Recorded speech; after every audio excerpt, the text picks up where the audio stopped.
Welcome everyone. Thanks for supporting us at round 3 of the 2021 Michelin EWXC series.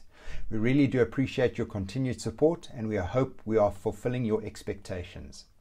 A huge thanks for the continued support from Michelin, Mayfair Gearbox, DC Signs, Basefit, Torquecraft, Prepsol, TBR Suspension, Robert Co Graphics, Gazebo World and Just Track. Then a big thanks to Denise, who you've all dealt with, and I'm sure you agree does an amazing job of the admin side of the event. She asked me to specifically mention the timiest entry into EWXC races. Late entries really do put sand in the gearbox. Igor, our chief course setter, who has done a great job of creating a challenging but doable route with a mixed variety of sections in a record amount of time.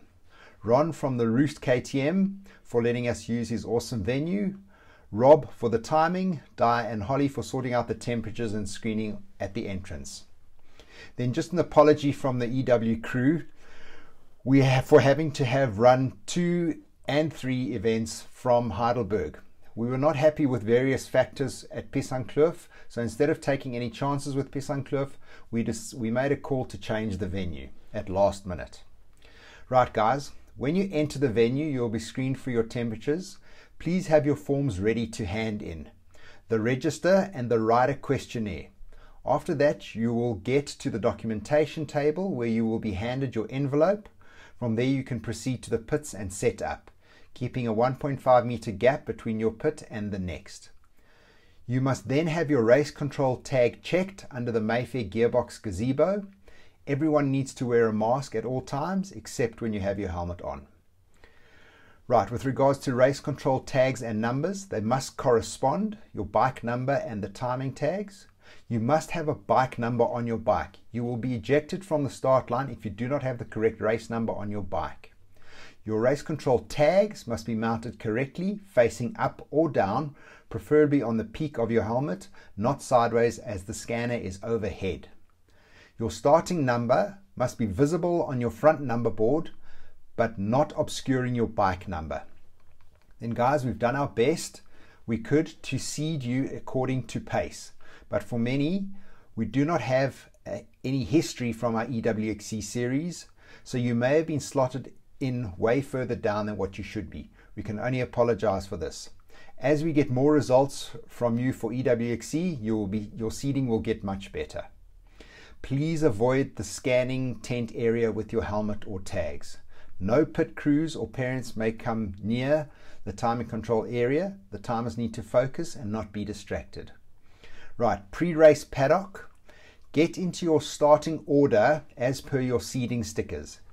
Once you are through the timing tent, you will line up 6 in a row and you'll be let off roughly 60 seconds apart.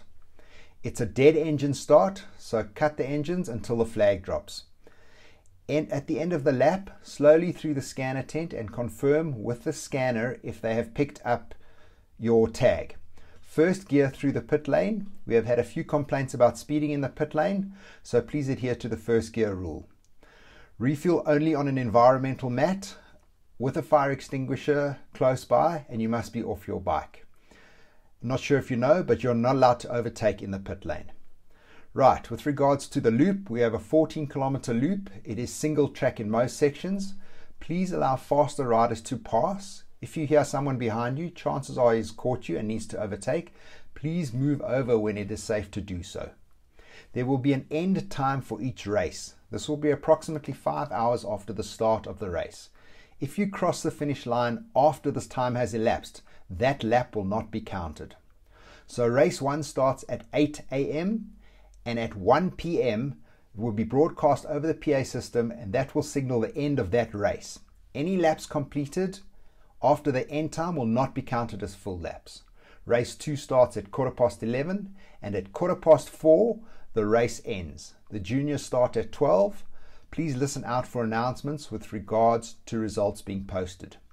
We are not allowed to do prize giving, but the trophies from all 3 events will be available to collect around midday. The podium will also be close by, so if you want to stand on the podium and get a pic, you are more than welcome. Right, with regards to navigation, the orange markers must always be on your left. Two markers, one under the other, indicates a turn in that specific direction. Green day glow means you're going in the wrong direction. Turn around and head back to the orange ones, but be careful for oncoming riders. The junior loop will split off from the main loop very close to the start. Please look out for this well-posted fork in the route. Please do not go on the junior route if you're in race 1 or race 2. Orange markers take preference over the GPS track at all times. Right, using a GPS is advisable as it helps with navigation. It tells you where you are, how far you are into the lap, can give you an accurate waypoint for marshals or medics to assist other riders, and can clear up most discrepancies with timing, as we can pull the track log and see exactly where you were at exactly what time.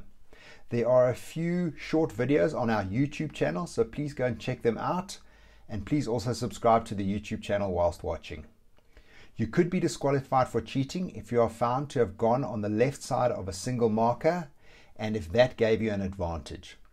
Be careful out there. There's a lot of rocks, lurkers, the grass is long, there's stumps, ruts, trees and mud, which are all part of the route, so take care. When you get to the marshal station, you will be handed one colored cable tie. It is your responsibility to place it where visible, like on the brake hose above your handlebar. Your amount of cable ties at the end must correspond with the lap timer's lap count. There might be cattle on or near the route, so please keep an eye out for them. Please be aware that if you come across an injured rider, you're obliged to stop and render assistance. First priority to do is to make race control aware and to convey the location, either via a marshal with a two-way radio or by phoning race control. If you have a GPS, mark the waypoint. There are videos on our YouTube channel on how to do that and convey those coordinates to us. Please do not move an injured rider if you do not have to, only if they are in a very dangerous position or if the injury is less serious. Pit crews, please stay away from the barrier tape and be careful when walking around that you're not too close to the racing line. The number of laps will be posted on the WhatsApp group. The board will also be on display at the Mayfair Gearbox tent where you will be doing your race control tag check, so please keep an eye out for that. Littering, please do not litter. Everyone will get a garbage bag. Please make use of that and take that home with you on your trailer and put it in your wheelie bin. Then guys, Michelin Mountain Medaillas in the Drakensberg on the 24th of April. Entries are still open for that. If you are not part of the Enduro World news group on WhatsApp, please get hold of us and we can add you to that. It's a notification only group, so there's no jokes or anything else. Then it would be greatly appreciated if you put a little review on Facebook, just to good or bad, just let us know what's happening there. And then if you have any other suggestions and you'd like to email us, that would also be very helpful. Then thanks again for supporting Enduro World in these tough times and have a great race.